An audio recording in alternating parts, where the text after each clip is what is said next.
And Warren and Stuart Watson at St James's Park, where Ipswich have been thoroughly comfortable, haven't they, Stuart? 2-0 victory over Exeter City in League One, televised win number 3 in close succession for Ipswich, and comfort's the word, wasn't it? They controlled and they were comfortable. Yes, I never really felt, once Ipswich got their noses in front after 11 minutes, that they were in much trouble throughout this game. Controlled is the word, as you say.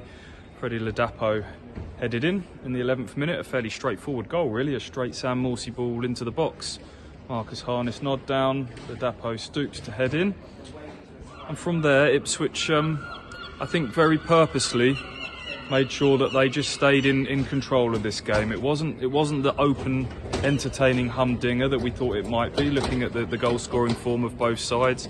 And I think that was a very conscious decision from Ipswich to get back to being compact and organised and just dialing the tempo up and down when they needed to. They got that second goal when Harness headed in from a corner in the 68th minute and saw it out pretty comfortably from there. Yeah, I think stoppage time came and Exeter found a little bit of something to put some balls in the box, but struggled to see what Exeter were trying to do to Ipswich today. Whether it was Ipswich just stopping them from doing it, I don't know, but they weren't getting in behind Ipswich, no room there. They weren't really peppering the box, no room there.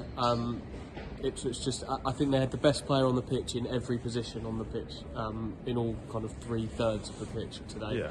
And that's going to equal a win, isn't it? Yeah. And that's how good this team are now. Yeah, I think their one threat probably came in the first half. There was moments where Jake Caprice, their right wing back, was getting a bit of space. Leif Davis plays so high that left a little bit of space for him to get one or two crosses into the box. And there was really only one nervy moment when Christian Walton had to make a save after a corner wasn't particularly well dealt with. But other than that, fairly untroubled afternoon for him.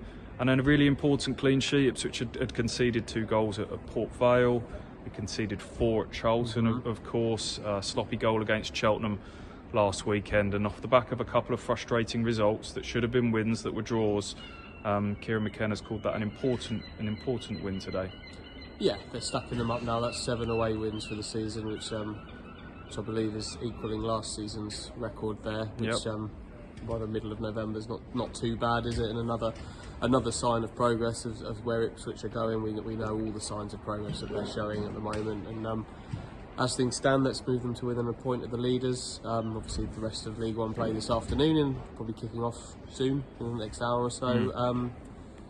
But just keep on stacking them up on top of each other, building some form. This unbeaten run is kind of getting put together into something a bit more notable again now after the Lincoln game, and they're in a really good place. They've got good players playing good football.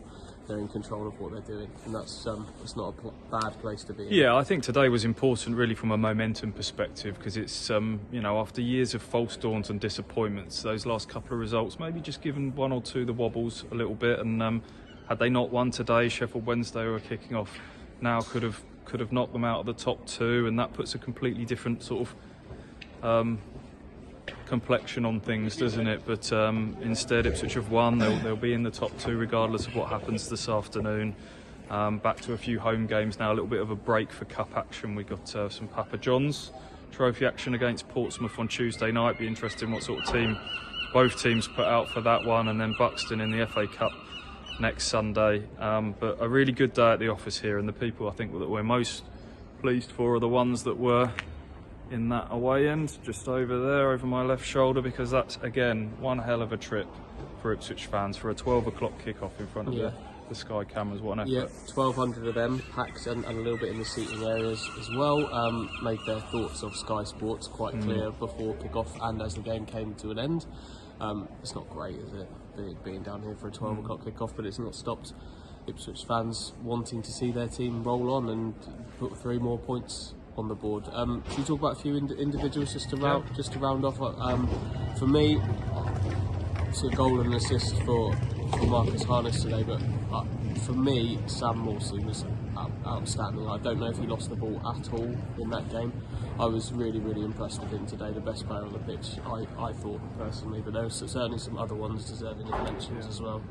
Sam Morsey's had to sort of adapt his role, hasn't he, now with sort of Lee Evans and Don Ball out of the side that were maybe the deeper lying ones, and he was the one that was joining the attack. I think now alongside Cameron Humphreys, he's the one maybe a bit screening a little bit more and just keeping possession.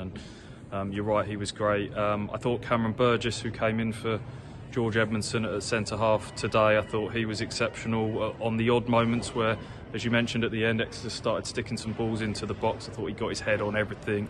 I thought he was really good on the ball. The one sort of blot on the copybook today, the one negative, was seeing Leif Davis go off holding his hamstring in the second half.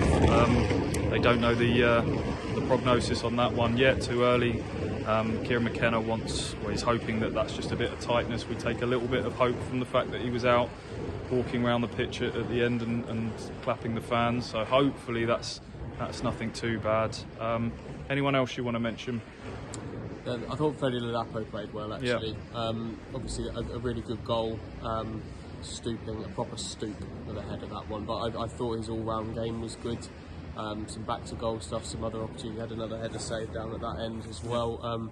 But I thought he just operated really well today. And every single one of them played well today. Yeah. I don't think there's anybody you can pick out of that team that would come away from this disappointed with their performance. A proper team, proper control, and a very comfortable win.